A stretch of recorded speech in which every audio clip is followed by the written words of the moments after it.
বাংলাদেশে রাজনীতি করতে হলে ইনসাফের রাজনীতি করতে হবে, জনগণের জন্য রাজনীতি করতে হবে, কল্যাণের রাজনীতি করতে হবে। দুর্নীতির রাজনীতি চলবে না, চাঁদাবাজির রাজনীতি চলবে না, সিন্ডিকেটের রাজনীতি চলবে না, জোর যার মুল্লুক তার সেই রাজনীতি চলবে না, জুলুম বেইনসাফের রাজনীতি চলবে না। ইনসাফের রাজনীতি, কল্যাণকামিতার রাজনীতি জনগণকে করতে হবে, রাজনীতিবিদদেরকে করতে হবে। সারা বাংলাদেশের মানুষের অন্তরে অন্তরে এমন এক জাগরণ তৈরি করেছিল, ওই ফ্যাসিবাদী রাজনীতিবিদরা ভয় পেয়ে গেছে, আধিপত্যবাদীরা ভয় পেয়ে গেছে।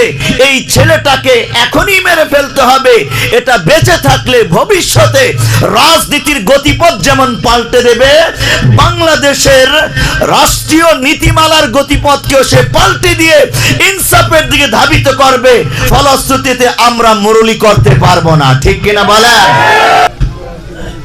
আল্লাহ রাব্বুল আলামিন আমাদেরকে এই বরকতপূর্ণ দোয়া মাহফিলে উপস্থিত হওয়ার জন্য তৌফিক দান করেছেন, এজন্য অন্তর থেকে শুকরিয়া দান বলি আলহামদুলিল্লাহ।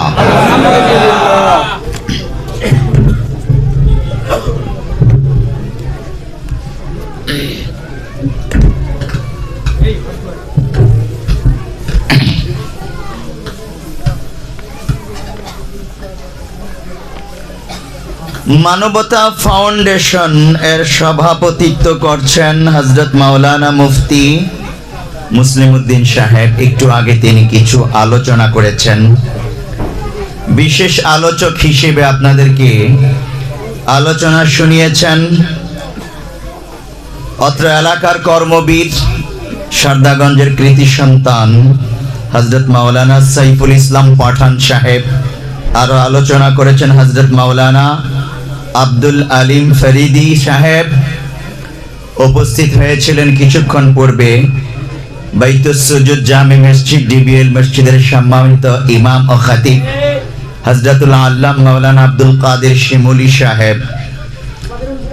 আজকের এই মানবতা ফাউন্ডেশনের উদ্যোগে আয়োজিত দোয়া মাহফিলের প্রধান অতিথি হিসেবে উপস্থিত হয়েছেন জনাব মোহাম্মদ মিজানুর রহমান সাহেব, ব্যবস্থাপনা পরিচালক, কিং লোটাস ইন্টারন্যাশনাল লিমিটেড। আরো উপস্থিত আছেন অত্র এলাকার মান্যগণ্য ব্যক্তিবর্গ, উপস্থিত আছেন কোরআনের সৈনিক আমার মুসলিম যুবক ভাইয়েরা এবং অত্র মাদ্রাসার আমার আজিজ তলাবা। আল্লাহ রাব্বুল আলামিন আমাদেরকে দ্বীন ইসলামের জন্য কবুল করে নিয়েছেন, মানবতার কল্যাণে কাজ করার জন্য কবুল করে নিয়েছেন, কোরআনের সৈনিক হিসেবে কোরআনের পক্ষে ভূমিকা রাখার জন্য, কোরআনের পক্ষে স্লোগান তোলার জন্য আল্লাহ তাআলা আমাদেরকে কবুল করে নিয়েছেন। অন্তর থেকে বলি আলহামদুলিল্লাহ। শরীফ ওসমান হাদি ছেলেটা অল্প সময়ে এত বড় ভূমিকা রেখেছে, বিশ্বাস করেন ওলামায়ে কেরাম তাকে ভুলতে পারছে না। আমি দিলাওয়ার বিন গাজীও ভুলতে পারছি না। প্রত্যেকটা মাহফিলে তার আলোচনা চলে আসে, প্রত্যেকটা মাহফিলে তার জন্য দোয়া আসে। কেন? কি এমন জাদু করেছে এই ছেলেটা যে ওলামায়ে কেরামকে আজও কাঁদায়? সাধারণ মানুষ তো কাঁদে, আপনাদের মতো ইসলাম প্রিয় যুবকরা কাঁদে তার জন্যে, সাধারণ মানুষও কাঁদে, আলেম ওলামা কাঁদতেছে, মহিলারা কাঁদতেছে। আপনি বিশ্বাস করবেন না, আমার ঘরের যে নারীরা আছে, আমার কন্যা, আমার আহলিয়া, যখনই ওসমান হাদির ভিডিও দেখে, তার বক্তব্য দেখে চোখের পানি ফেলে কাঁদে। আল্লাহ তাআলা তাকে কবুল করে নিয়েছেন। এত চমৎকার ভাবে ওসমান হাদিকে আল্লাহ তাআলা কবুল করেছেন।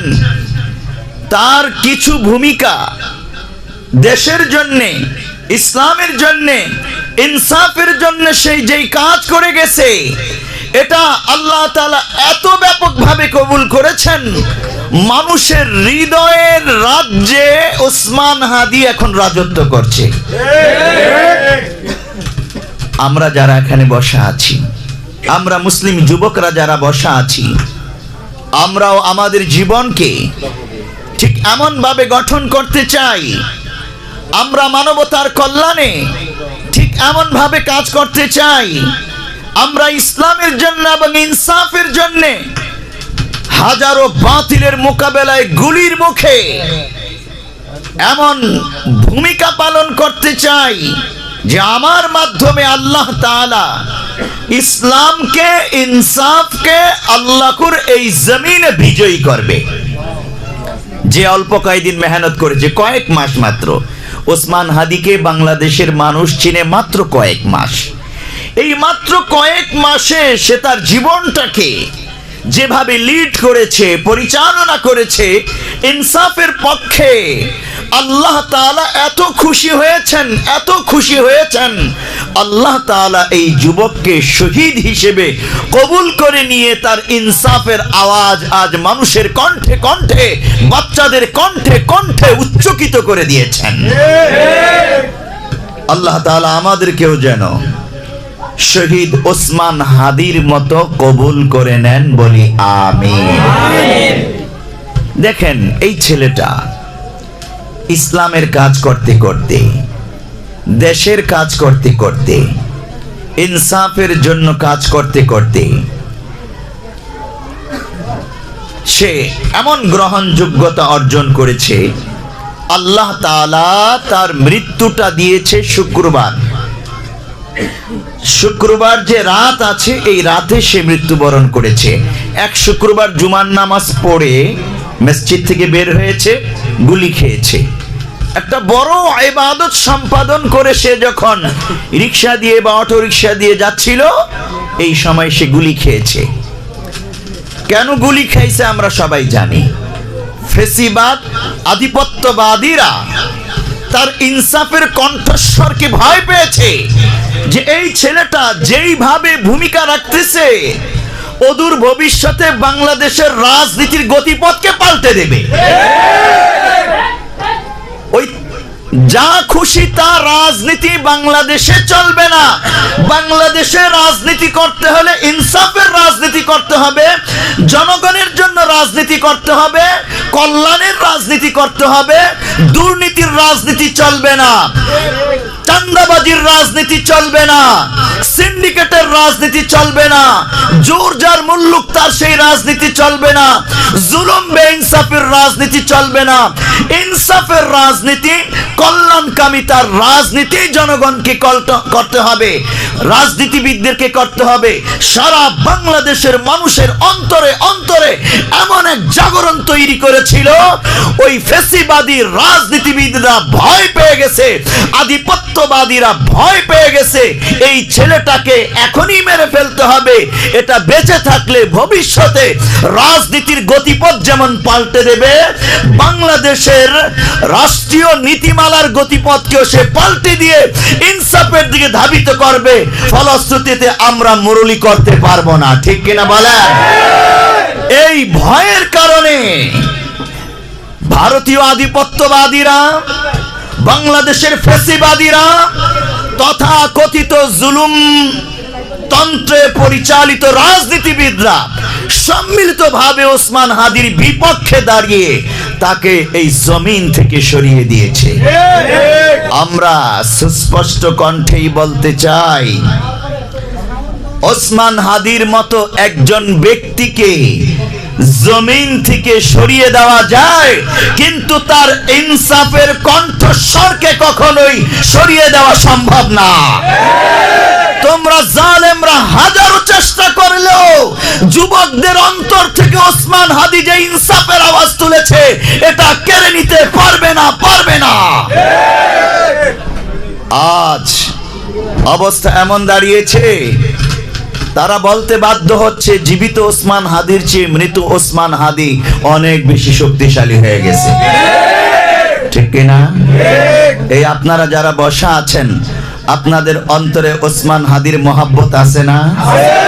সে যেই ইনসাফের আওয়াজ তুলেছে, সেই ইনসাফের আওয়াজের প্রতি কি আপনাদের সমর্থন আছে না? আপনারাও কি ওসমান হাদির মতো ইনসাফের আওয়াজের জন্য প্রয়োজনে বুকের তাজা রক্ত ঢেলে দিতে প্রস্তুত নয়? যুবকদের অন্তরে ইনসাফের ঈমানের আগুন জ্বলতেছে, এই আগুনকে তোমরা শহীদি রক্ত দিয়েও নিভাতে পারবে না।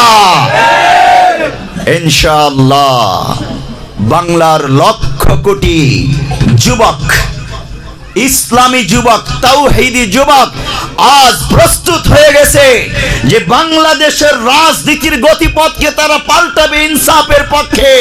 তারা ইনসাফের জন্য শাহাদাত বরণ করবে, কিন্তু তবুও জালেমদেরকে, বেইনসাফীদেরকে কখনোই সমর্থন করবে না। এমন এক অবস্থা আজ বাংলার জমিনে তৈরি হয়েছে এক ওসমান হাদির জন্যে। তো তার জন্য তো আমাদের দোয়া করাই লাগে, দোয়া অনুষ্ঠান হলে তার জন্য যাওয়াই লাগে। আমাকে যখন বলল হুজুর মানবতা ফাউন্ডেশন, দেখেন নামটাই অত্যন্ত চমৎকার, এই ফাউন্ডেশনের উদ্যোগে শহীদ ওসমান হাদির জন্যে দোয়া মাহফিলের ইন্তজাম করতে চাই, আমি লাব্বাইক বলে কবুল করে নিয়েছি। আজকে উপস্থিত হয়েছি ওসমান হাদির জন্য। আজকে আমি জুমার মসজিদেও জুমার পরে, প্রত্যেক জুমার পরে তো দোয়া হয়, আজকেও তার জন্য দোয়া করেছি। আপনি বিশ্বাস করবেন না, প্রত্যেকটা মুসল্লি, আমার প্রত্যেকটা মুসল্লি এখনো ওসমান হাদির জন্য কাঁদে। সে যে কর্মসূচিগুলো রেখে গেছে কল্যাণের, ইনসাফের, মানবতার, সেগুলো আমাদেরকেই বহন করতে হবে। রাজি আছি আমরা ইনশাআল্লাহ? আমাদেরকেই বহন করতে হবে। আজকে অনেক রাজনীতিবিদ বড় বড় সমাবেশে বক্তব্য পেশ করে দেখতে পাই, কিন্তু আমি একটা বিষয় লক্ষ্য করলাম, এত বড় রাজনৈতিক দল এর এত বড় লিডার ওসমান হাদি শাহাদাত বরণ করেছে যেই ইনসাফের জন্যে, এই ইনসাফ শব্দটা তারা তাদের মুখ থেকে উচ্চারণ করতে পারে না। তাদের বক্তব্য আসে গণতন্ত্রের জন্যে ওসমান হাদি শাহাদাত বরণ করেছে, গণতন্ত্রের জন্যে এই কথাটা বলে। আমি শুনেছি কয়েকজনের বক্তব্য, কিন্তু ওসমান হাদি কি গণতন্ত্রের জন্য শাহাদাত বরণ করেছে? তার ভিডিও বক্তব্যগুলো আপনারা শুনে দেখেন, একটা বক্তব্যের মধ্যে সে কখনোই ভুলেও উল্লেখ করে নাই আমি গণতন্ত্রের জন্য আন্দোলন করতেছি, লড়াই করতে। সে তার প্রত্যেকটা বক্তব্যের মধ্যে ইনসাফ কথাগুলো যেগুলো আছে, ইনসাফের জন্যে, মানবতার জন্যে, তারপরে এই দেশের জন্যে, কল্যাণের জন্যে সে লড়াই করতেছে, আন্দোলন করতেছে, তার প্রত্যেকটার মধ্যে এই বক্তব্যগুলো ফুটে উঠেছে। ইনসাফের সে প্লে কার্ডও তৈরি করত, প্রত্যেকটা প্রোগ্রামে এটা নিয়ে যেত, লেখা থাকতো ইনসাফ, একটা মাত্র শব্দ, কিন্তু এটার অনেক পাওয়ার, অনেক পাওয়ারফুল এই শব্দটা। এটার ভিতরে গোটা ইসলাম, গোটা কোরআনুল কারীম যা শিখাতে চায়, মানবতার জন্য যা দিতে চায়, এক ইনসাফ শব্দের মধ্যে সব লুকায়িত রয়েছে। আল্লাহ রাব্বুল আলামিন কোরআনুল কারীমে এভাবেই বক্তব্য এনেছেন, এবং পিয়ারা নবী সাল্লাল্লাহু আলাইহি ওয়াসাল্লাম সেভাবেই বক্তব্য এনেছেন। আল্লাহ তাআলা আমাদেরকে সম্মানিত করেছেন এই ইনসাফের জন্য আর মানবতার কল্যাণে কাজ করার জন্য। খায়রুকুম, আল্লাহ রাব্বুল আলামিন কোরআনুল কারীমে ইরশাদ করেছেন না, কুনতুম খায়রা উম্মাতিন উখরিজাত লিন-নাস, তোমরা হলে শ্রেষ্ঠ উম্মত, খায়রা উম্মাহ উখরিজাত লিন-নাস, তোমাদেরকে পাঠানো হয়েছে মানুষের কল্যাণের জন্য, মানবতার কল্যাণের জন্য। মানুষকে ভালো কাজের আদেশ করবা, মন্দ কাজ থেকে ফেরাবা, ইমানের পথে ভূমিকা রাখবা, ভালো ভালো ভূমিকা রাখবা, এই মানুষের কল্যাণের জন্য, মানবতার কল্যাণের জন্য তোমাদেরকে পৃথিবীতে পাঠানো হয়েছে। এটা হলো আল্লাহ তাআলার বক্তব্য।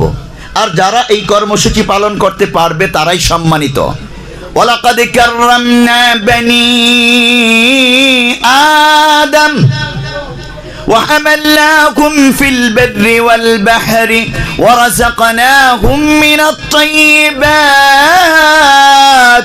وفضلناهم على كثير ممن خلقنا تفضيلا। আল্লাহ তাআলা নিজেই বলছেন, আমি বনি আদমকে, আদম সন্তানদেরকে অত্যন্ত সম্মানিত করে সৃষ্টি করেছি। আদম আলাইহিস সালাম, হাওয়া আলাইহিস সালামের জন্ম কোথায় হয়েছে বলতে পারবো না আমরা? জান্নাতে। তার মানে আমাদের আদি পিতা আদি মাতার জন্ম জান্নাতে, পবিত্র জায়গায়। আমাদের বাড়ি জান্নাত। আমাদের বাড়ি কোথায়? জান্নাত, আসল ঠিকানা। তো আমরা যখন যেই সম্মান দিয়ে আল্লাহ তাআলা আমাদেরকে সৃষ্টি করেছেন সেটা ধরে রাখতে পারবো, আমরা সেই সম্মানিত জায়গা জান্নাতে যেতে পারবো ইনশাআল্লাহ।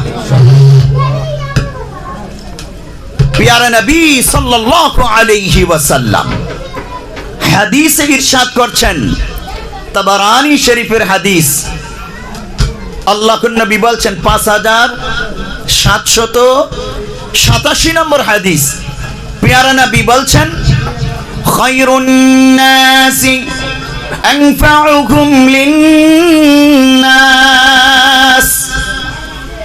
এমন 12টা হাদিস আছে সরাসরি যেই হাদিসে আল্লাহ তাআলা পৃথিবীর শ্রেষ্ঠ মানুষের নামগুলো বলেছেন। 12 প্রকার মানুষ আছে যারা এই পৃথিবীর সমস্ত মানুষগুলোর মধ্যে, এখন প্রায় 850 কোটি মানুষ পৃথিবীতে আছে। এই 850 কোটি মানুষের মধ্যে শ্রেষ্ঠ মানুষ কারা? আল্লাহ রাব্বুল আলামিন 12টা হাদিসে 12 প্রকার মানুষের বর্ণনা দিয়েছেন।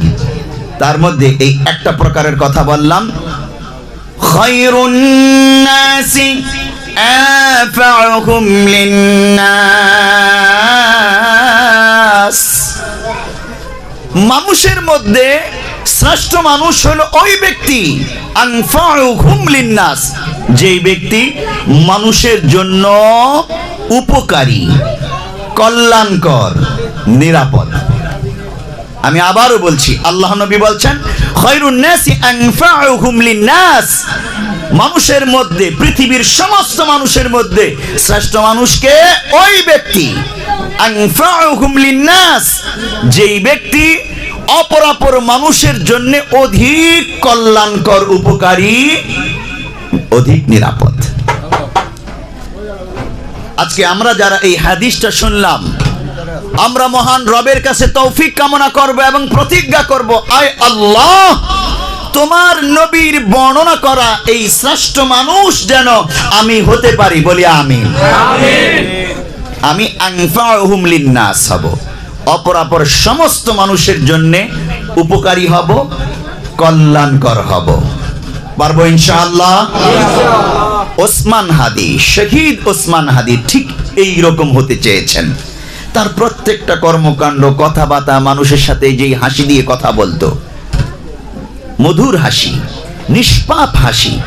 এবং দেখেন, সে বলতো, আমি আমার এই জীবনটাকে ন্যূনতম সময়ের জন্য যদি লিড করতে পারি, আমার ইচ্ছা আমি আল্লাহর দরবারে হাসতে হাসতে একটা ইনসাফের হাসি দিয়ে যেন শহীদ হয়ে যেতে পারি, চলে যেতে পারি। এবং ঠিক সে ইনসাফের হাসি দিয়েই আল্লাহর দরবারে চলে গেছেন। তার হাসিটা মানুষকে আকর্ষণ করেছে। তার হাসিটা দেখলেই বোঝা যায় এই মানুষটার হাসিটা কতটা নিষ্পাপ। আমি কয়েকটা ভিডিও দেখেছি, আপনারা হয়তো দেখেছেন। সে যখন প্রচারণায় নেমেছে, পিছন থেকে অনেক ভাই তাকে এইভাবে আপন করে জড়িয়ে ধরতো, তার পকেটে টাকা ঢুকিয়ে দিত তার খরচপাতি, নির্বাচনী খরচের জন্যে। আজকে বাংলাদেশের যেই চিত্র, ভোট কেনার জন্যে এমপি প্রার্থীরা মানুষকে টাকা দেয়, অবৈধ পন্থায় অনেক টাকা উপার্জন করে নির্বাচনে কোটি কোটি টাকা খরচ করতে হবে বলে, কিন্তু ইনসাফের আওয়াজ যে তুলেছে যে ইসলামী যুবক, সে এমন ভাবে তার জীবনটাকে লিড করেছে, তার নিজের পকেটের টাকা খরচ করা লাগে নাই, মানুষ তাকে টাকা দিয়েছে এবং সে হিসাবও দিয়েছে মানুষের কাছে কি পরিমাণ দিয়েছে। আপনি আর আমি, আপনি একজন ইসলামী যুবক, আমি শুধু এটাই বলতে চাই আপনি আপনার জীবনটাকে ঠিক এভাবেই সামনে আনেন যে ইনসাফের জীবন আপনি গড়ে তুলেছেন, মানুষ আপনাকে এইভাবে ভালোবাসুক। তো আনফাউহুম লিন্নাস, আমি হব পৃথিবীর সমস্ত মানুষের জন্য কল্যাণকামী মানুষ। দেখেন আরেকটা হাদিসে, সুনানে তিরমিজির হাদিসে প্যারা নবী সাল্লাল্লাহু আলাইহি ওয়াসাল্লাম ইরশাদ করেছেন, জান্নাতে সার্টিফিকেট পাবে কোন ব্যক্তি? প্যারা নবী সাল্লাল্লাহু আলাইহি ওয়াসাল্লাম বলেছেন তিনটা কথা। মান আকালা তাইয়িবা, এক নম্বর, যেই ব্যক্তি হালাল খাবার খাইলো, নির্যাতন করে, সিন্ডিকেট করে, দুর্নীতি করে, অবৈধ পন্থায় হারাম উপার্জন করে নাই, বরং হালাল উপার্জন করেছে, এক নম্বর মান আকালা তাইয়িবা। দুই নম্বর ওয়া আমিলা ফি সুন্নাতিন, এবং যাবতীয় আমল আর তার গোটা জীবনটা প্যারা নবী সাল্লাল্লাহু আলাইহি ওয়াসাল্লামের সুন্নাহ অনুযায়ী পরিচালনা করেছে। এক নম্বর হালাল উপার্জন করেছে, হালাল খানা পেটে ঢুকিয়েছে, একটি টাকাও হারাম ঢুকায় নাই। দুই নাম্বার, তার জীবনটা, গোটা জীবনটা আল্লাহর নবীর সুন্নাত অনুযায়ী পরিচালনা করেছে, সমস্ত আমলগুলো সুন্নাত অনুযায়ী করেছে, খুঁজে খুঁজে সুন্নাতের উপর আমল করেছে। তিন নাম্বার ওয়া আমিনান নাসু বাওয়াইকাহু দাখালাল জান্নাহ, আর পৃথিবীর অন্যান্য মানুষরা তার কাছে নিরাপদ, তার অনিষ্ট থেকে নিরাপদ। কখনো সে অন্য কোনো মানুষের জন্য এমন আচরণ করে নাই যে তার চোখ থেকে পানি পড়েছে কষ্টে, এমন জুলুম করে নাই, তার সম্পত্তি কেড়ে নিয়েছেন, এমন করে নাই যে তার ইজ্জত সম্মান নষ্ট করেছে, এমন কোন কাজ করে নাই যে অন্যায় ভাবে তাকে চপেটাঘাত করেছে, আঘাত করেছে গায়ে, কিংবা রক্ত ঝরিয়েছে। এক কথায় এই ব্যক্তির কাছে পৃথিবীর অপরাপর সমস্ত মানুষের ইজ্জত, সম্মান, জীবন, সম্পদ সবকিছু নিরাপদ। এমন একজন নিরাপদ মানুষ হিসেবে নিজেকে গড়ে তুলেছে, তাকে দেখলেই মানুষ দৌড়ে এসেছে, সালাম করেছে, আলিঙ্গন করেছে, মোহাব্বত করেছে। এমন হয় নাই যে তাকে দেখলেই ভয় পেয়ে চলে গেছে অন্য রাস্তা দিয়ে, যে এই মানুষটা প্রতাপশালী, ক্ষমতাধর নেতা, এই মানুষ উল্টা পাল্টা করলে তাকে সম্মান না করলে আমাকে নির্যাতন করবে, মিথ্যা মামলা দিয়ে কারাগারে ঢুকাবে, আমাকে চটকানা মারবে, আমাকে গালি দেবে, অন্যায় ভাবে ধমক দেবে, কষ্ট দেবে, আমার সম্পদ কেড়ে নেবে। এইরকম অনিরাপদ মানুষ ছিলাম না, বরং এমন নিরাপদ মানুষ ছিলাম, এলাকাবাসী আমার মুস্কি হাসির দিকে তাকিয়ে থাকতো, আমার দিকে দেখলে দৌড়ে আসতো, মুসাফা করতো, এবং আমাকে তার জীবনের জন্য, সম্পদের জন্য, সম্মানের জন্য সবচেয়ে নিরাপদ মানুষ মনে করেছে। আল্লাহর নবী বলছেন, যেই ব্যক্তি এই তিনটা সিফাত অর্জন করবে, জান্নাতের এই তিনটা টিকেট যেই ব্যক্তি অর্জন করবে, এক নাম্বার হালাল উপার্জন করেছে, অবৈধ পন্থায় কোন সম্পদ উপার্জন করে নাই, দুর্নীতি করে, বিভিন্ন অন্যায় অপরাধ করে কোন সম্পদ উপার্জন করেন নাই। দুই নম্বর আল্লাহর নবীর সুন্নতকে ধারণ করেছে। তিন নম্বর মানুষ তার কাছে সব দিক থেকে নিরাপদ ছিল, ইনসাফের জীবন সে গঠন করেছে। আল্লাহর নবী বলছেন, দাখালাল জান্নাহ, এই ব্যক্তি সোজা সোজা জান্নাতে প্রবেশ করবে। সুবহানাল্লাহ। আজ আমরা যারা উপস্থিত, যে আমার যুবক ভাইয়েরা, এই 3টা কাজ, খুব বেশি না। কয়টা সবক? মাত্র 3টা সবক। এই 3টা সবক আমরা আমাদের জীবনে ফিট করব, পারবো ইনশাআল্লাহ। আল্লাহর নবী বলছেন, হাশরের ময়দান থেকে কঠিন ভয়াবহ মুসিবতের দিনে এই ব্যক্তি সোজা জান্নাতে প্রবেশ করবে। ওসমান হাদি, শহীদ ওসমান হাদি, বারবার তার কথা এই জন্যই আসে, এই যে 3টা সিফাত বললাম তার জীবনে ছিল। হারাম কোনো 1 টাকাও সে উপার্জন করেন নাই, কারো সম্পদ মেরে খান নাই। এবং তার বক্তব্যগুলো আপনারা শুনে দেখবেন, সে ছাত্র জামানা থেকে সবার মহাব্বত ভালোবাসা পেয়েছে। ওস্তাদদের পেয়েছে, সহপাঠীদের পেয়েছে, বন্ধুদের পেয়েছে, এলাকাবাসীর পেয়েছে, পরিবারের সদস্যদের সবার মহাব্বত ভালোবাসা পেয়েছে। কেন? ওই ইনসাফের জীবন গঠন করার কারণে। এবং অন্যায়ের বিরুদ্ধে অত্যন্ত কঠোর ছিল, অন্যায়কে কখনো প্রশ্রয় দিত না, সাহসী ছিল ছাত্র জামানা থেকেই। এবং আরো একটা কথা আপনারা জানেন, এই ছেলেটা একেবারে মক্তব থেকে মাদ্রাসায় লেখাপড়া করেছে। তার সিনাতে কোরআন ছিল, সে কোরআনের ছাত্র ছিল, কোরআনের পাখি ছিল সে। একেবারে ইন্টারমিডিয়েট পর্যন্ত মাদ্রাসায় পড়েছে। ঝালকাঠি NS কামিল মাদ্রাসা থেকে ইন্টারমিডিয়েট পড়ার পর ঢাকা বিশ্ববিদ্যালয়ে সে ভর্তি হয়েছে। আপনারা শুনেছেন তার জবানিতে, আমি শুনেছি, ভিডিও বক্তব্য এখনো আছে। সে যখন ঢাকা বিশ্ববিদ্যালয়ে ভর্তি হবে, দেখেন এখানেও সেই খায়রুন নাসি আনফাউহুম লিন-নাস, আল্লাহ করে নবীর এই হাদিসের, এই মানবতার কল্যাণে এবং ইনসাফের এই হাদিসের বক্তব্য উঠে এসেছে। যখন সে ঢাকা বিশ্ববিদ্যালয়ে ভর্তি হবে, বাবার কাছে অনুমতি নিতে গেছে। বাবা বলল, না, আমি তোমাকে ঢাকা বিশ্ববিদ্যালয়ে ভর্তি হতে অনুমতি দেব না। তোমাকে আমি কোরআন পড়িয়েছি, গড়ে তুলতেছি ইসলামের জন্য, মানবতার কল্যাণের জন্য। তো ছেলে বারবার বলতেছে, বাবা আমি তো সেই কাজগুলোই করতে চাই, আমি কোরআনের ছাত্র ছিলাম, আমার ভিতরে সেই ইনসাফের বীজ বপন হয়েছে। বাবা আমি ইউনিভার্সিটির পরিচয়টা, সার্টিফিকেটটাও নিতে চাই, মানুষের সামনে যেন ব্যাপকভাবে আমি কাজ করতে পারি। বাবা তখন তাকে একটা শর্ত দিল এবং কিছু ঘটনা শোনালো। তার বাবা তো আলিম ছিলেন, একটি মাদ্রাসার প্রিন্সিপাল ছিলেন, একটি বিশাল বড় মসজিদের ইমাম ও খতিব ছিলেন। সেই বাবা অতীত এর ইংরেজ আমলে ঘটনা শুনিয়েছে যে ইংরেজরা ওই মুশরিকদের, হিন্দুদের ভুল ভাল ধোঁকাবাজির কারণে কিভাবে মুসলমানদেরকে জুলুম করে হত্যা করেছে, ঘটনা শুনিয়েছে। তো বাবা তাকে বলেছে, একটা শর্তে কেবল তোমাকে আমি ইউনিভার্সিটির ভর্তি হওয়ার অনুমতি দিতে পারি। সেটা কি? যে তুমি দেশের মানুষের জন্য আর দেশের মুসলমানদের কল্যাণে তুমি সাহসিকতার সাথে কাজ করবা। তোমার এই ইউনিভার্সিটির পরিচয়টা এই মুসলমানদের কল্যাণেই তুমি খরচ করবা। যদি এই ওয়াদা করতে পারো, আমি তোমাকে অনুমতি দেব। ওসমান হাদি, শহীদ শরীফ ওসমান হাদি বলল, বাবা আমি তো এই জন্যই আমার ইউনিভার্সিটির এই লেভেলটা অর্জন করতে চাই যে আমি বাংলাদেশের মুসলমানদের কল্যাণে ইনসাফের জন্য কাজ করব।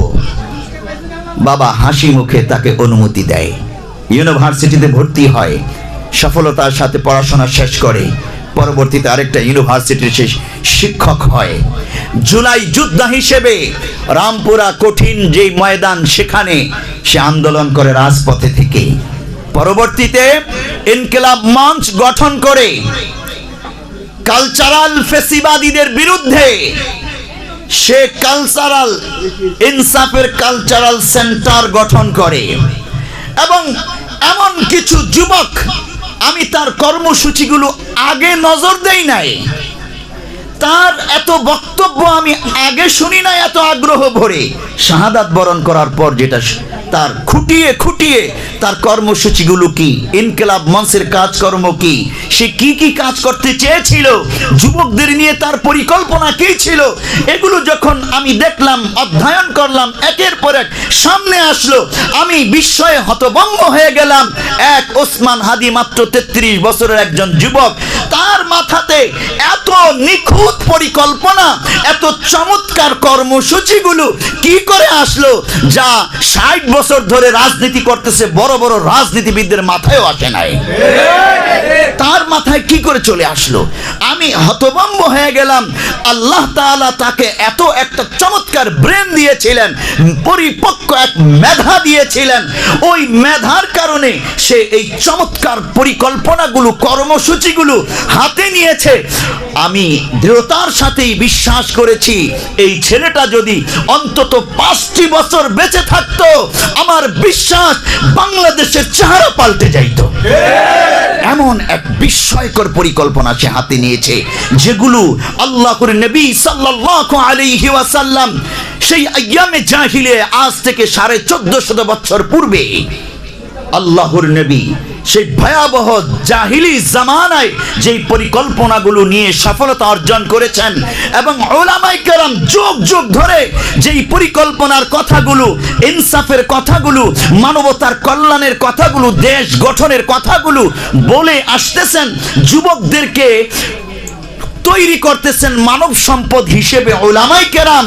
আমি দেখলাম উলামায়ে কেরামের সেই কর্মসূচি, পরিকল্পনা, কোরআন হাদিসের আলোকের সব কিছু এক ওসমান হাদির মাত্র 33 বছর যুবকের এই মাথায় আল্লাহ তাআলা দিয়ে দিয়েছেন। সব লাইনে সে কাজ করেছে অল্প কয়েক মাসে মাত্র। প্যারে হাজিরিন, আমি দিলাওয়ার বিন গাজী চাই, আপনারা যারা এই অত্র এলাকার যুবক আছেন, আপনারা কোন একটা সংগঠনের, আমি রাজনৈতিক সংগঠনের কথা বলছি না, অরাজনৈতিক সংগঠনের কথা বলছি। রাজনৈতিক সংগঠন যে সেটা যদি ইনসাফের আওয়াজ তুলতে পারে, ঈমানের আওয়াজ তুলতে পারে, ইসলামের পক্ষে ভূমিকা রাখতে পারে, মানুষ ও মানবতার কল্যাণের পক্ষে যদি কর্মসূচি দিতে পারে, এবং ইনসাফের ক্ষেত্রে আপোষহীন হতে পারে, বাতিলের সাথে কখনো মিশে যাবে না, এমন কোন রাজনৈতিক দল যদি আপনারা পান, মিশে যাবেন তাদের সাথে, সমর্থন করবেন তাদেরকে, তাদের সাথে মিশে গিয়ে দেশ ও মানবতার কল্যাণে ভূমিকা রাখবেন, তাতে আমার কোনো আপত্তি নাই। কিন্তু আমি যেই কথা বলছি অরাজনৈতিক মানব কল্যাণকামী সংগঠনের কথা বলছি। আপনারা এরকম কোন সংগঠনের ছত্র ছায়ায় কিছু না কিছু হলে ভূমিকা রাখেন। আমি মাহফিলে যত এলাকায় যাই, যুবকদের সাথে একটা মহাব্বত, একটা সম্পৃক্ততা গড়ে ওঠে, এবং যুবকদের জন্য এই তো শফিপুরে মানব কল্যাণ ফাউন্ডেশন, আমার হাতেই গঠন হয়েছে একটা সংগঠন, অরাজনৈতিক সংগঠন, মানব কল্যাণ ফাউন্ডেশন।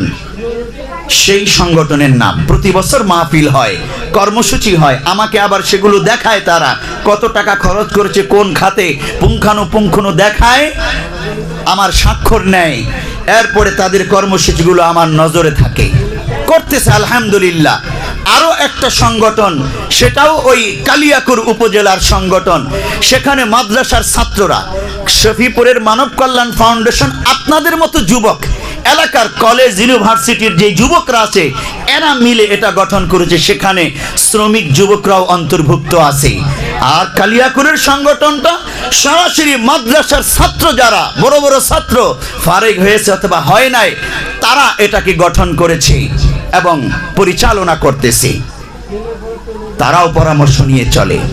এভাবে বিভিন্ন এলাকায়, আপনাদের অত্র এলাকায় তো যে প্রতি বছর 16ই ডিসেম্বর মাহফিল হয়, এই কাঁঠালতলাতে এই যুবকরা করে মাহফিল, দেখেছেন না, যুবকদের উদ্যোগে। আলহামদুলিল্লাহ, এই যুবকরাও সব সময় আমার পরামর্শ নিয়ে চলতেছে। আমি এত খুশি এই যুবকদের জন্য, যে এই যুবকরা ইসলামের পক্ষে কিছু চিন্তা করতেছে, কিছু ভূমিকা রাখতেছে, আমার দিলটা ঠান্ডা হয়ে যায় তখন এই সকল কর্মকাণ্ড দেখলে। হ্যাঁ, এখন তো ফিতনার জামানা, ভয়াবহ ফিতনার জামানা, কিয়ামতের আলামত মাহদি ও দাজ্জাল, এই প্রসঙ্গে আমি দীর্ঘ আলোচনা করেছি। এই বাইতুস সুজুদ জামে মসজিদে আমি লম্বা অনেকগুলো পর্বে আলোচনা করেছি। শফিপুর কেন্দ্রীয় জামে মসজিদে যেখানে 7,000 মুসল্লি হয় শুক্রবারে, 7 থেকে 8,000 মুসল্লি, সেখানেও প্রায় 25টা পর্বে এই আলোচনাগুলো করেছি। আমার টার্গেট একটাই ছিল যে এই শেষ জামানার ফিতনাগুলোর ব্যাপারে আমার মুসল্লিরা, আমার যুবক ভাইরা একটু জানুক, আর তাদের কি করণীয়, নিজেদেরকে ফিতনা থেকে বাঁচিয়ে ঈমানি কর্মসূচিগুলো কিভাবে করা দরকার তারা জানুক, উপলব্ধি করুক। আলহামদুলিল্লাহ, শফিপুরে এক বিপ্লব সাধিত হয়েছে। 25টা পর্ব আলোচনা যখন করেছি, সেখানে যুবকদের কয়েকটা সংগঠন দাঁড়িয়ে গেছে। আলহামদুলিল্লাহ। আমি চাই আপনারা অত্র এলাকার এই যুবকরা আপনারা সম্পৃক্ত হন। আপনাদের বুদ্ধি, আপনাদের শ্রম, আপনাদের পকেটের কিছু টাকা হোক না, মাসে 50 টাকা, আপনার মাসে 50 টাকা অথবা মাসে 100 টাকা, এই যুগে আপনার পকেট থেকে মাসে 100 টাকা মানবতার কল্যাণের জন্য, ইসলামের জন্য খরচ করা কি খুব কঠিন কাজ? কোনো কঠিন না, কোনো কঠিন না। আপনি যদি তৈরি হয়ে যান যে আমি আমার শ্রম দিব, মেধা দিব, যতটুকুন পারি ফাঁক ফুকর দিয়ে মানুষের কল্যাণে, ইনসাফের জন্য, ইসলামের জন্য, তা আমি করব। আর পকেট থেকে মাসে 100টা টাকা আমি দেব, দান করে দেব। ওসমান হাদি যেই রাস্তা দেখিয়ে গেছে আমাদেরকে, ইনসাফের রাস্তা, মানব কল্যাণের রাস্তা দেখিয়ে গেছে, আমি ওই রাস্তায় কাজ করব, মেহনত করব। তো আপনার দ্বারাই আল্লাহ তাআলা এই ফিতনার এই জামানায় শত বাতিলকে পরাজিত করে আল্লাহর এই জমিনে আল্লাহ তাআলা ইনসাফকে আর ইসলামকে বিজয়ী করবে। আপনি হয়ে যাবেন ইনসাফ আর ইসলামের বিজয়ের সৈনিক। বলি আলহামদুলিল্লাহ। আমি ইনসাফের বিজয়ের সৈনিক আর ইসলামের বিজয়ের সৈনিক হতে চাই। বলি ইনশাআল্লাহ। আল্লাহ তাআলা আমাদেরকে কবুল করুন, বলি আমিন। আমরা সম্পৃক্ত থাকবো তো ইনশাআল্লাহ।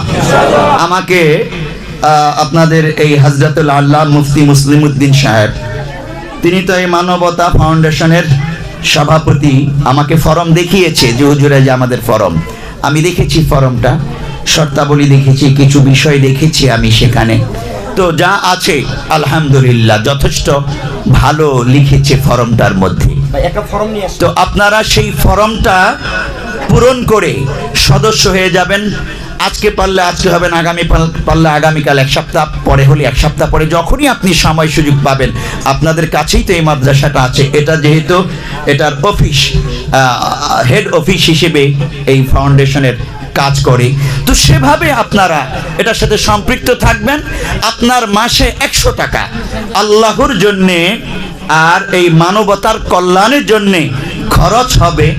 এইটুকুন যদি আল্লাহ তাআলা কবুল করে নেন, আপনি চিন্তা করতে পারবেন না আপনার দ্বারা কি রকম অকল্পনীয় খেদমত হবে ইসলামের আর ইনসাফের।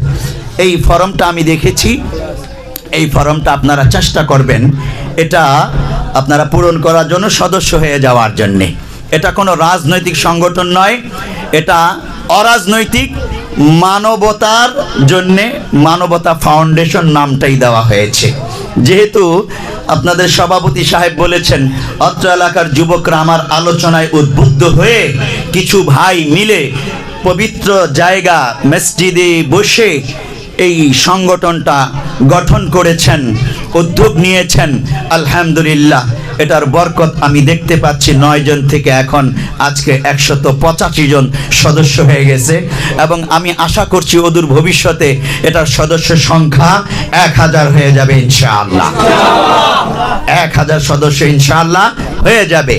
এরপর 1000 সদস্য যখন হবেন, তো পরস্পরের আত্মার আত্মীয় হয়ে যাবেন, ঠিক কিনা? একে অপরের কল্যাণে ঝাঁপিয়ে পড়বেন, খোঁজ খবর নেবেন, সুখে দুঃখে একে অপরের সাথী হবেন।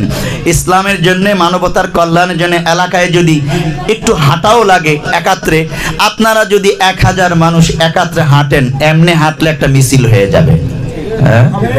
ইনসাফের মিছিল, এটা স্লোগান দেওয়া লাগবে না, হাঁটলেই 1000 থেকে যদি 500 জন একাত্রে হাঁটে যে আসো আমরা ওই অমুক দরিদ্র ফ্যামিলির কিছু উপকার করে আসি, তাদের শীতের পোশাক কম্বল দিয়ে আসি। ধরেন আপনি এলাকার মধ্যে খুঁজে খুঁজে এরকম 10টা ফ্যামিলি খুঁজে বের করলেন যে ঈদের বাজারটা কেনাকাটাটা আপনারা করে দেবেন আপনাদের ফাউন্ডেশনের থেকে।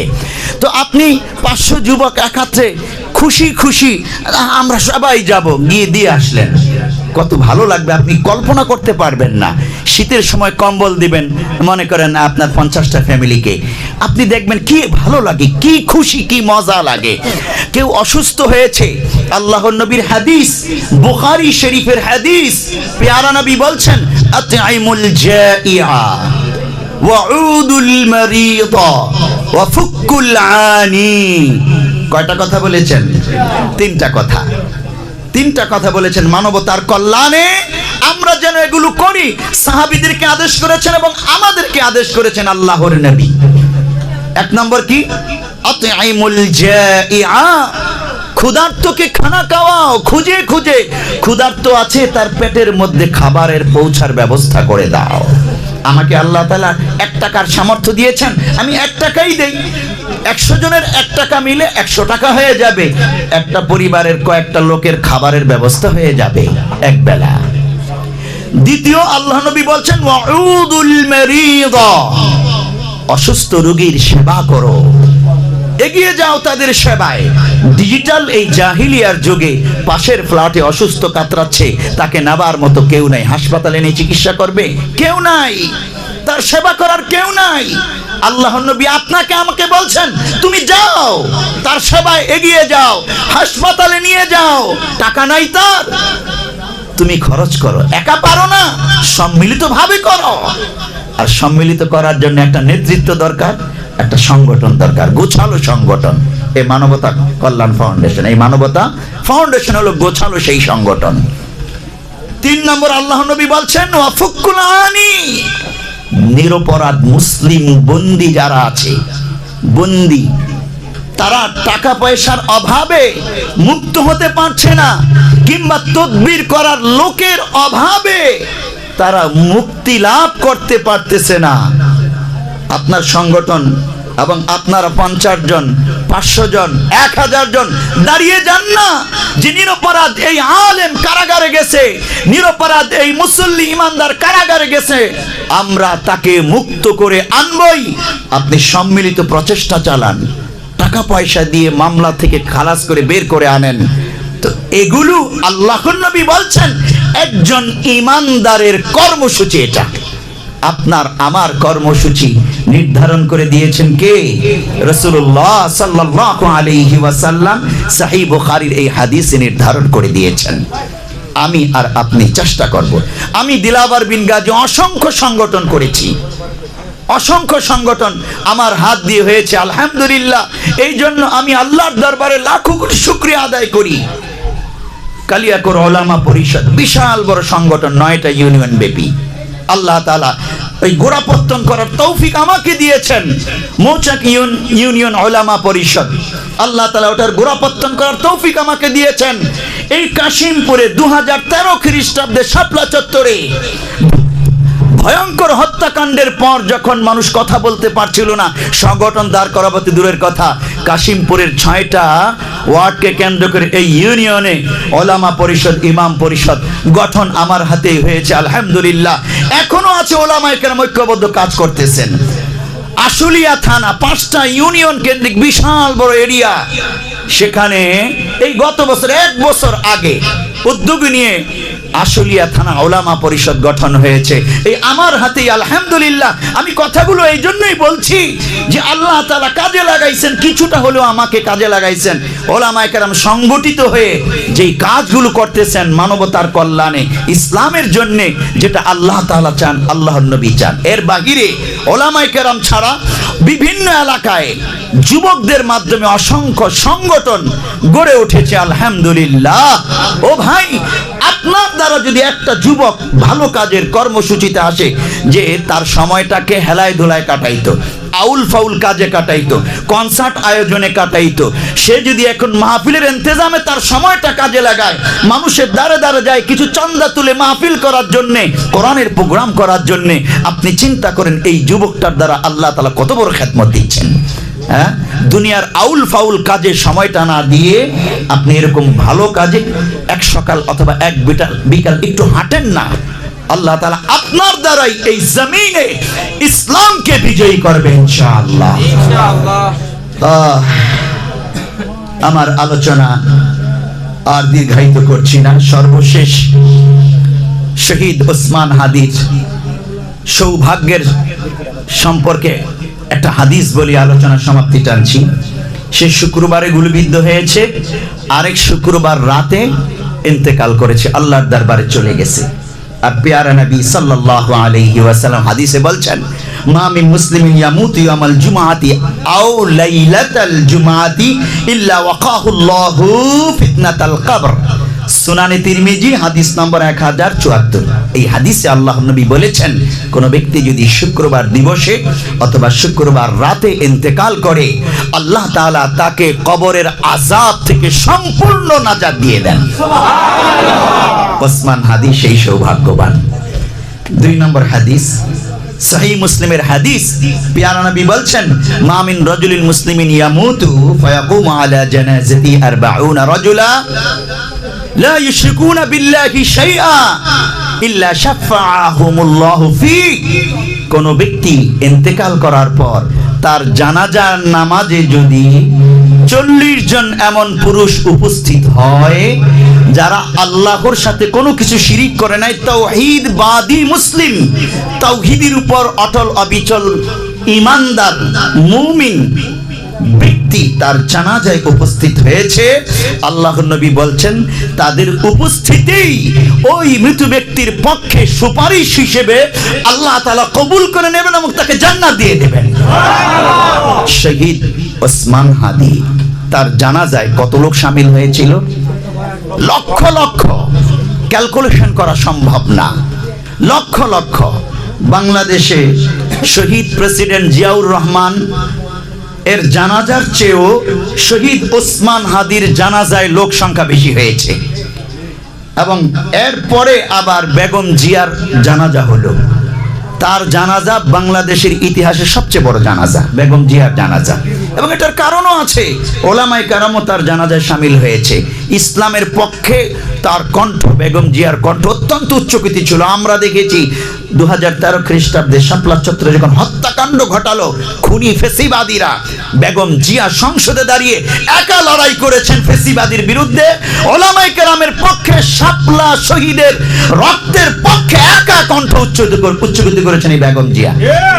এই জন্য হয়তো আল্লাহ তাআলা তার জানাজাটা দেশের জনগণের জন্য এত বড় করেছেন। এবং আমি দেখেছি, সেই আমি তখন ছাত্র, 1994 খ্রিস্টাব্দের কথা বলছি। 1994 খ্রিস্টাব্দে বাংলাদেশের কুখ্যাত নাস্তিক মুরতাদ লেখিকা তসলিমা নাসরিন, সে কোরআনের বিরুদ্ধে, ইসলামের বিরুদ্ধে জঘন্য বক্তব্য দিল। আল্লামা শেখুল হাদিস আজিজুল হক রহমতুল্লাহ আলাই ব্যাপক আন্দোলনের ডাক দিলেন। ওই সময়ে বেগম জিয়া প্রধানমন্ত্রী ছিলেন। ওই সময়ে আমরা দেখেছি, আমি তখন বাইতুল মুকাররমের রাজপথে তাওহীদি জনতার সাথে আন্দোলনে সম্পৃক্ত। হাজার হাজার তাওহীদি জনতা, আপনাদের মতো যুবকরা রাস্তায়। পুরো বাংলাদেশে এমন ব্যাপক আন্দোলন গড়ে উঠেছে, হরতাল যখন ডাক দিয়েছে একটা রিক্সাও চলে নাই রাস্তায়, নিজের থেকেই কেউ নামে নাই, একে গ্রামগঞ্জ শুদ্ধ এমন একটা আন্দোলন গড়ে উঠেছে। ওই সময় আমরা দেখেছি ফেসিবাদী যারা এই বিগত 16 বছর ফেসিবাদী ছিল, তারা ওই সময় বিরোধী দলে ছিল। আমরা দেখলাম কি বিস্ময়কর কথা, বিরোধী দলের যারা আছে এরা বড় বড় মিছিল নিয়ে এসে আমাদের বিরুদ্ধে মিছিল করতেছে। ওই বাইতুল মুকাররমের দক্ষিণ উত্তর সেই রাস্তাগুলোতে আমরা দেখলাম ওরা মিছিল নিয়ে আমাদের দিকে দিয়ে আসতেছে, ককটেল মারতেছে। আমাদের সংখ্যা অনেক বেশি ছিল, এই জন্য ওরা কিছু করতে পারে নাই, কিন্তু ওরা তসলিমা নাসরিনের পক্ষে নেমেছে। বিস্ময়কর লাগলো আমাদের কাছে। সরকারি দলের যারা, তারা আমাদের বিরুদ্ধে থাকার কথা, আমাদেরকে দমন করার কথা, কিন্তু আমাদেরকে সরকারি দলের তারা দমন করে নাই ওই সময়ে। বরং এমন একটা ভূমিকা রেখেছিলেন বেগম জিয়া, তসলিমা নাসরিন দেশ থেকে পালাতে বাধ্য হয়েছিল, দেশে থাকতে পারে নাই। এই জন্য কিছু ইসলামের পক্ষে, ওলামায়ে কেরামের পক্ষে, দেশের পক্ষে আপোষহীন ভূমিকা পালন করার কারণে হয়তো আল্লাহ তাআলা তাকে ক্ষমা করে দেবেন, এবং হয়তো আল্লাহ তাআলা এই কারণেই তার জানাজায় এত লোক। দেখুন, আমি আরো একটা কথা স্পষ্ট করে বলি, জানাজায় লক্ষ কোটি লোক উপস্থিত হলে এটাতে কোনো সফলতা নাই। এই সহিহ মুসলিমের হাদিসে আল্লাহ নবী যেটা বলেছেন, ঈমানদার তাওহীদবাদী মুসলিম উপস্থিত হওয়া লাগবে। 40 জন হাফেজ আলেম যদি আপনার জানাজায় উপস্থিত হয়, আপনার জান্নাতে যাওয়ার জন্য এটাই কার্ড হয়ে যাবে। আল্লাহ নবী হাদিসে এই কথাই বললেন। তো বেগম জিয়ার জানাজাতে 40 জন নয়, হাজার হাজার আলেম ওলামা অংশগ্রহণ করেছে। এবং শহীদ ওসমান হাদির জানাজায় বেগম জিয়ার চেয়েও অনেক বেশি সংখ্যক আলেম ওলামা, মাদ্রাসার ছাত্ররা অংশগ্রহণ করেছে। আমি নিজে দেখেছি, আশেপাশের মাদ্রাসাগুলো ছুটি হয়ে গেছে, অনেক মাদ্রাসা, ওরা দলে দলে হাজার হাজার জানাজায়, শহীদ ওসমান হাদির জানাজায় শামিল। আমি যেদিকে তাকাই, কি এত মাদ্রাসার ছাত্র কোত্থেকে আসলো, এত আলেম ওলামা। সাধারণ আপনাদের মতো যুবকরা তো আছেই, সর্বস্তরের সাধারণ জনতা তো আসছেই, হাজার হাজার আলেম ওলামাকে আমি দেখেছি, আলহামদুলিল্লাহ। তো এই ইমানদার আলেম ওলামা হাফেজ আপনার জানাজায় উপস্থিত হওয়া আপনার জান্নাতে যাওয়ার গ্যারান্টি। এই রকম ইনসাফের জীবন আমরা গঠন করব তো ইনশাআল্লাহ। আল্লাহ তাআলা আমাদেরকে তৌফিক দান ফরমান, বলি আমিন। আল্লাহ রাব্বুল আলামিন এই মানবতা ফাউন্ডেশনকে কবুল আর মঞ্জুর করে নিক, বলি আমিন। যারা এই ফাউন্ডেশন গঠন করেছেন, শ্রম দিচ্ছেন, অর্থকড়ি দিচ্ছেন এবং সদস্য হয়েছেন, আল্লাহ তাআলা সকলকে ইসলামের জন্য এবং মানবতার কল্যাণের জন্য কবুল আর মঞ্জুর করে নিক, বলি আমিন। এ বলেই আলোচনার সমাপ্তি টানছি। ওয়া মা আলাইনা ইল্লাল বালাগ।